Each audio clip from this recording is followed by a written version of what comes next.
Hello everyone, welcome to all of you on my YouTube channel plus English. मैं हूँ श्रद्धा खंडेलवाल और आज मैं आपके लिए लेकर आई हूँ क्वेश्चन आंसर, जो कि है हमारी पोअम फायर एंड आइस के, जिसे लिखा है रॉबर्ट फ्रॉस्ट ने। ठीक है, तो शुरुआत करते हैं हमारा क्वेश्चन आंसर। जो फर्स्ट क्वेश्चन है ये आपकी फर्स्ट फ्लाइट जो बुक है 10th की, उसी से लिया गया है। ठीक है, क्वेश्चन नंबर 1 है, there are many ideas about how the world will end. यहाँ पे बहुत सारे ऐसे आइडियाज़ हैं जो कि हमें बताते हैं कि जिससे कि वर्ल्ड एंड हो जाएगा, दुनिया एक दिन ख़त्म हो जाएगी। Do you think the world will and someday? क्या आप ऐसा सोचते हो कि दुनिया एक दिन ख़त्म हो जाएगी? Have you ever thought what would happen if the world will and? आपने कभी सोचा है कि अगर ये दुनिया किसी दिन ख़त्म हो जाएगी तो क्या होगा? The sun got so hot that it bast.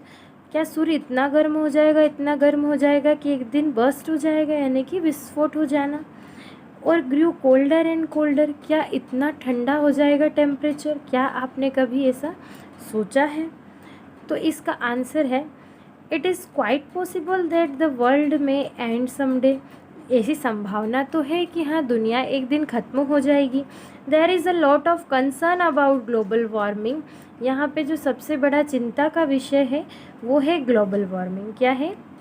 Global warming. Global warming जैसे कि आप अभी जो है मनुष्य क्या कर रहा है, पेड़ों की कटाई करे जा रहा है इंडस्ट्रीज़ डेवलप करने के लिए।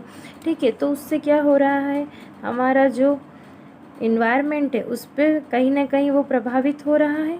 ठीक है, तो सबसे बड़ा जो चिंता का विषय है वो है ग्लोबल वार्मिंग।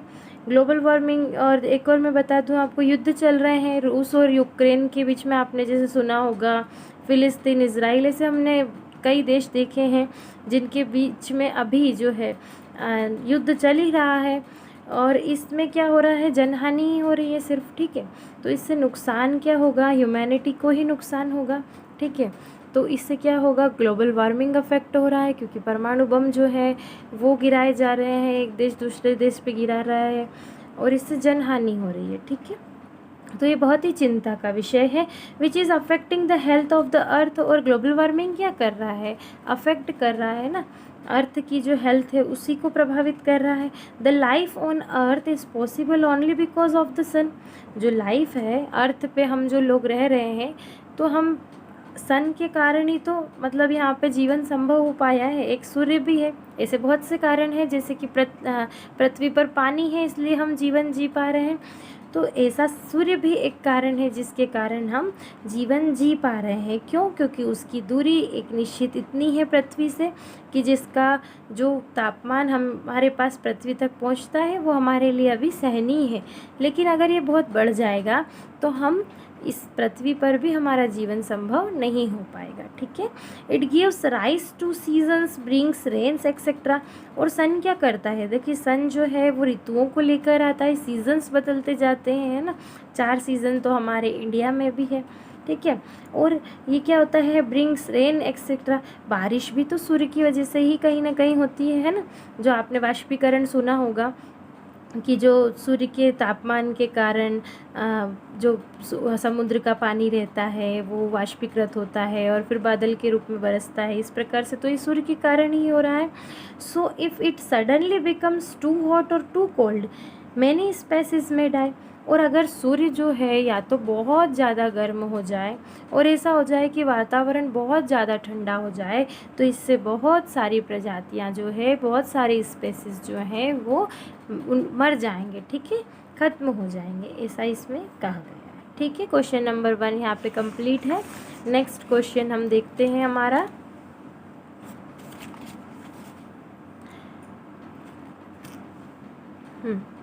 नेक्स्ट क्वेश्चन है, for Frost what do fire and ice stand for. Frost के लिए, फायर के लिए कौन कौन से, यहाँ पे देखिए कुछ वर्ड्स दिए गए हैं, अभी मैं बताती हूँ आपको आपकी बुक में। और कौन से वर्ड्स ऐसे हैं जो आइस के साथ जा रहे हैं। ठीक है, फायर यानी कि डिज़ायर के साथ कौन से वर्ड्स जा रहे हैं और आइस के साथ कौन से वर्ड्स जा रहे हैं, ये हमें बताना है। हियर आर सम आइडियाज़, देखिए ये यहाँ पे दिया गया है।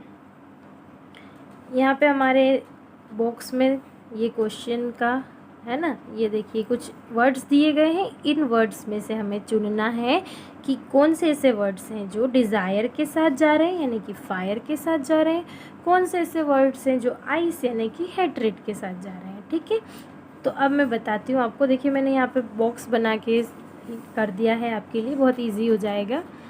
देखिए पहला वर्ड है हमारा फ्यूरी। फ्यूरी यानी कि क्रोध करना, है ना, गुस्सा होना, या फिर हम कहते हैं ना कि आवेश में आ जाता है कोई व्यक्ति, है ना। डिज़ायर्स, आपकी इच्छाएं इतनी बढ़ जा रही है कि अगर वो फुलफ़िल नहीं हो पा रही है तो व्यक्ति क्या हो गया है, उनको पूरी करने के लिए आवेश में आ जाता है। ठीक है, वो चाहिए, उसके लिए वो कुछ भी करता है।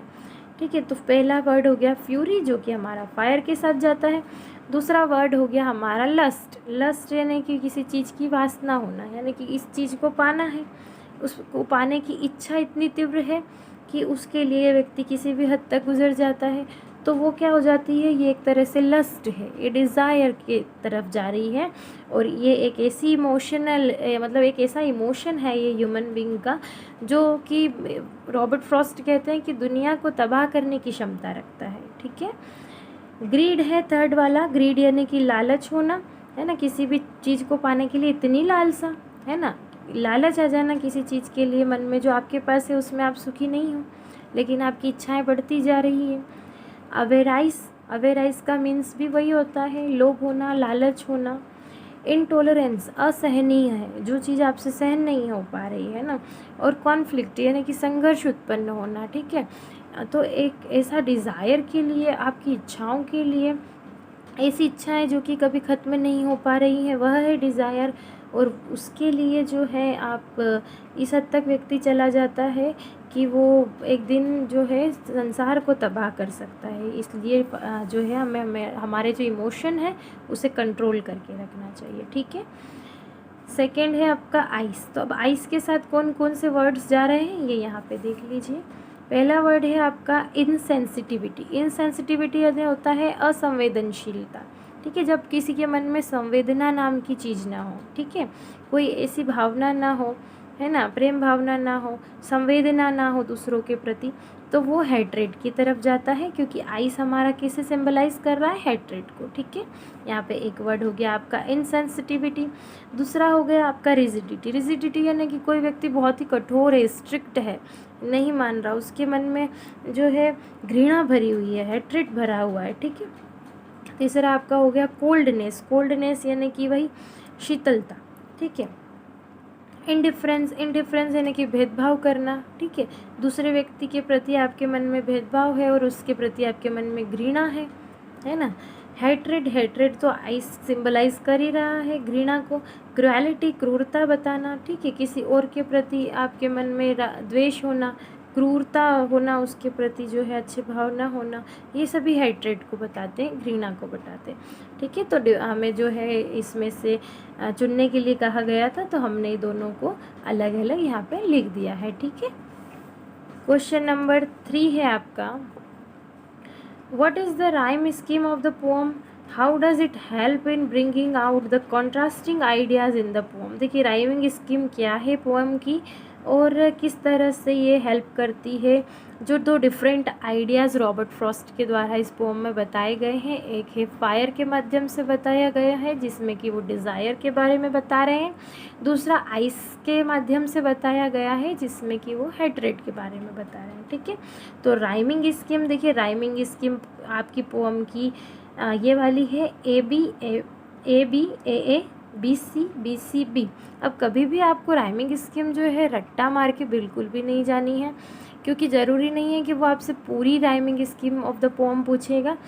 जो एग्जामिनर होगा वो आपको कोई 4 लाइन दे देगा, एक स्टांजा दे देगा किसी भी पोम का उठा के, और आपको राइमिंग स्कीम निकालते याद होना चाहिए। ठीक है, और उस वहीं पे तुरंत उसका आंसर आप कर सकते हैं। राइमिंग स्कीम क्या है, कैसे निकालना है, मैं अभी आपको समझा दूँगी। ठीक है, पहले हम इस क्वेश्चन का आंसर देख लेते हैं। The rhyming scheme of the poem is A B C B. कभी भी आपसे सिर्फ राइमिंग स्कीम पूछी गई है ना, तो आप उस राइमिंग स्कीम को इस तरह से बॉक्स बना के लिख दीजिएगा। सिर्फ राइमिंग स्कीम पूछी गई हो और 2 क्वेश्चन भी करे हों तो पहले इसे मैंने ऐसे लिख दिया, इसे आप भी बता सकते हैं। इससे क्या होता है कि हाईलाइट हो जाती है चीज़ें हमारी। ठीक है, मार्किंग अच्छी होती है। The rhyming scheme separates the contrasting ideas. Rhyming scheme क्या कर रही है, सेपरेट कर रही है जो कॉन्ट्रास्टिंग आइडियाज़ दे रखे हैं ना। कॉन्ट्रास्टिंग क्यों, क्योंकि एक तरफ कैसा आइडिया है, फायर है एक तरफ, दूसरी तरफ आइज़ है, एक तरफ आग है और एक तरफ जो है बर्फ़ है, मतलब एक तरफ तो अग्नि बता दी गई है ना, और एक तरफ ठंडक बता दी गई है, तो दोनों विपरीत हो गए ना, कॉन्ट्रास्टिंग हो गए हैं। तो जो राइमिंग स्कीम है वो सेपरेट कर रही है इन दोनों चीज़ों को। कैसे, क्योंकि जो ए बी ए है ये हमारा जो है बता रहा है फायर वाले पोर्शन को। इस स्टांजा में हमें फायर के बारे में पोएट बता रहे हैं, ठीक है। और जो सेकंड वाला स्टांजा है जिसकी राइमिंग स्कीम है बी सी बी, ये बताता है हमें आइस के बारे में। तो सेपरेट कर रहे हैं दोनों आइडियाज़, इसलिए बोला गया है, ठीक है। आगे देखिए, the two ideas of fire and ice have different rhyme schemes in the two stanza. दोनों स्टांजा में फायर एंड आइस के दो डिफरेंट राइमिंग स्कीम है। फ्रॉस्ट मैंशंस बोथ, फ्रॉस्ट ने यहाँ पे दोनों को बताने की कोशिश की है, फायर एंड आइस, फायर को भी और आइस को भी, ठीक है। Can be the reason for the world to end, तो ये दोनों ही कहीं ना कहीं रीज़न हो सकते हैं, कारण बन सकते हैं इस दुनिया को नष्ट होने के लिए, है ना। फायर रिप्रेजेंट्स डिज़ायर, फायर जो कि रिप्रेजेंट कर रहा है आपकी डिज़ायर को, आपकी इच्छाओं को। ऐसी इच्छाएं जो कि कभी ख़त्म ना होने वाली हों उसे हम डिज़ायर कहते हैं। इच्छाएं बढ़ती ही जा रही है ना, ये मिल गया तो वो चाहिए, वो मिल गया तो वो चाहिए, इच्छाएं ख़त्म नहीं हो रही हैं। एंड आइस, आइस रिप्रेजेंट करता है हैट्रेड को, यानी कि घृणा को, ठीक है, घृणा को रिप्रेजेंट करता है। Both desire and hatred can be strong reason for the world to end, दोनों ही, हम ये नहीं कह सकते कि डिज़ायर यहाँ पे कमज़ोर हो है या हैट्रेड कमज़ोर है, नहीं, ये दोनों ह्यूमन बींग के एक ऐसे इमोशन है जो कि इतनी क्षमता रखते हैं, इतनी कैपेबिलिटी रखते हैं कि ये वर्ल्ड को एंड कर सकते हैं, ठीक है। तो यहाँ पे कहीं ना कहीं फ्रॉस्ट हमें बता रहे हैं कि कंट्रोल योर इमोशंस, ठीक है, आपके इमोशंस को आपको कंट्रोल करके रखना चाहिए, ठीक है। तो यहाँ पे क्वेश्चन कंप्लीट हुआ। अब मैं आपको इसकी राइमिंग स्कीम बता देती हूँ कि कैसे निकालना है ना। मैंने आपको यहाँ पे पहले जो पोम पढ़ाई थी उसमें गलती से यहाँ पे ए बता दिया था, इसे आप सुधार लीजिए, और अब मैं वापस से इसको समझा भी रही हूँ तो आपका सही हो जाएगा वो, ठीक है। देखिए, राइमिंग स्कीम किसी भी पोम की, किसी भी स्टांजा की जब हमें निकालनी है तो हम क्या करेंगे, सबसे पहले जो फर्स्ट लाइन है पोम की उसका जो लास्ट वर्ड है उसे देखेंगे। यहाँ पे क्या लिखा है, फायर। हम जब इसको पढ़ रहे हैं तो इसमें जो साउंड आ रहा है उसका सिमिलर साउंड हमें नेक्स्ट लाइन में कहाँ कहाँ मिल रहा है वो हम देखेंगे। आपने तुकबंदी सुना होगा ना कि मिलाते हैं इस तरह से, है ना, लास्ट में, तो उसी तरह से यहाँ पे साउंड जो है मिलना चाहिए लास्ट में। जैसे कि यहाँ पे आया फायर, तो अब मैं यहाँ पे पढ़ूँगी ice, fire ice, fire ice तो डिफरेंट साउंड कर रहा है, तो ये दोनों नहीं मिल रहा, लेकिन मैं इसको क्या करा, फायर को नाम दे दिया ए। अब ये अलग हैं दोनों, तो इसमें यहाँ पे नाम दे दूँगी मैं बी, ठीक है। अब मैं पहले ए वाला ढूंढूंगी कि ए वाला साउंड सिमिलर मुझे कहाँ मिल रहा है। फायर में मिला, ठीक है, आइस में नहीं मिला, नहीं, लेकिन desire, fire desire, fire desire, हाँ सेम साउंड कर रहा है, तो इसे भी नाम दे दिया ए। अगला है मेरा, फिर से फायर आ गया तो फिर से मैंने नाम दे दिया ए। तो यहाँ पे राइमिंग स्कीम जो फर्स्ट स्टांजा है जो कि हमें फायर के बारे में बता रहा है, उसकी राइमिंग स्कीम क्या बनी, ए बी ए, ठीक है, ए बी ए, ओके। अब इसमें क्या है, हर एक लाइन का आपको लास्ट वाला वर्ड ही देखना है, ठीक है, बिल्कुल भी इसमें कंफ्यूज नहीं होना है। अगला देखिए, यहाँ पे लिखा है ट्वाइस, ठीक है।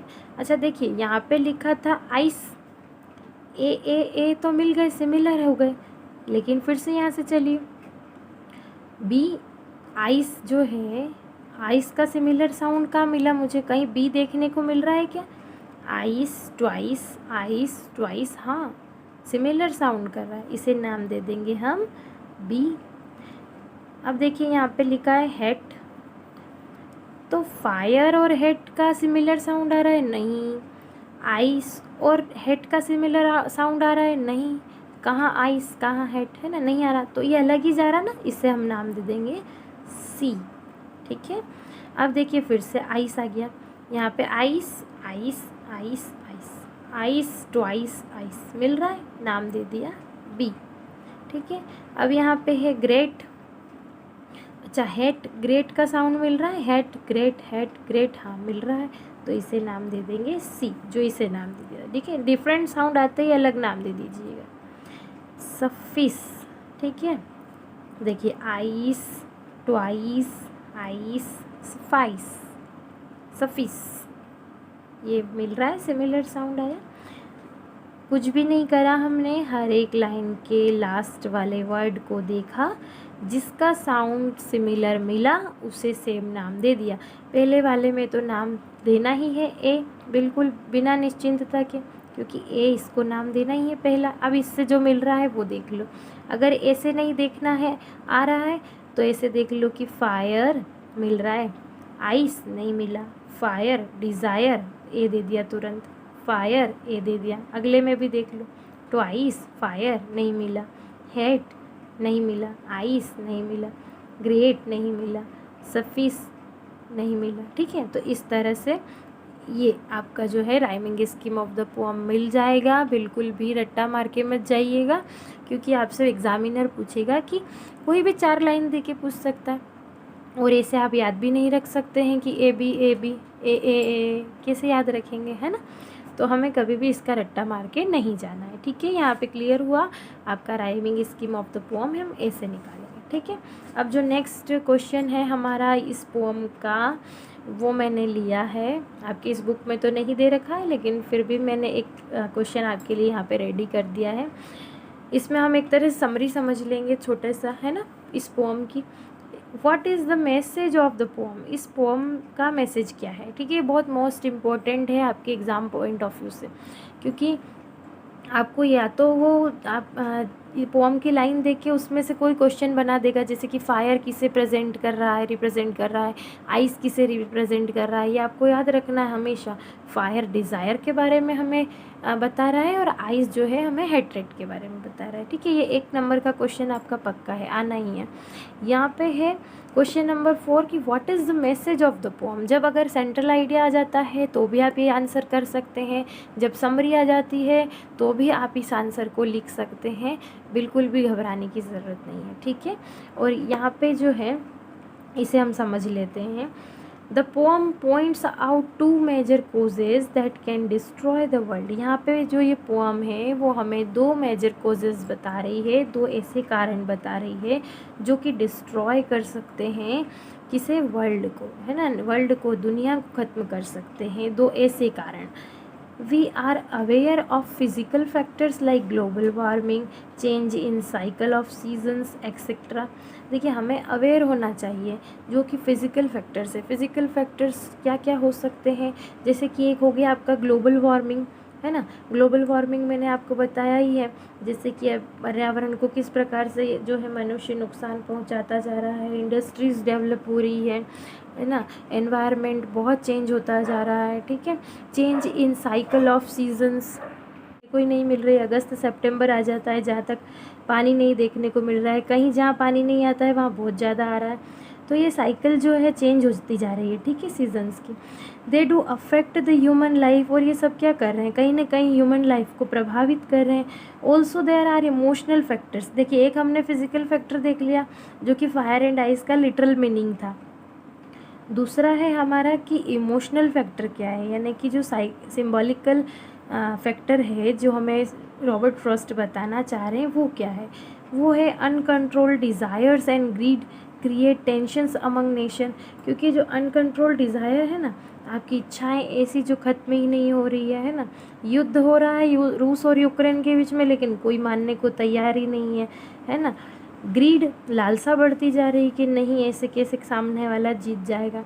ठीक है, क्रिएट टेंशन्स अमंग नेशन, तो ये क्या कर रहे हैं, नेशन के बीच में टेंशन क्रिएट कर रहे हैं। They give rise to wars, और ये क्या कर रहे हैं, युद्ध को जन्म दे रहे हैं। We have faced the tragedy of world war in 20th century, और हमें आज 20वीं शताब्दी में भी जो है वर्ल्ड वॉर देखने को मिल सकता है। ठीक है, ये जो ट्रेजिडी है ट्रेजेडी होना यानी कि एक ऐसी इवेंट हो जाना जो कि दुखद तो होती है, लेकिन कैसे दुखद होती है कि इसमें जो है जनहानि बहुत होती है ना। तो कहीं ना कहीं जो है इसमें किसी की मृत्यु हो जाती है, जनहानि होती है, कहीं ना कहीं ह्यूमन बींग को ही जो है नुकसान होता है। Also there is a lot of hatred, यहाँ पे बहुत सारी घृणाएँ भी हैं जो लोगों के मन में भरी हुई है।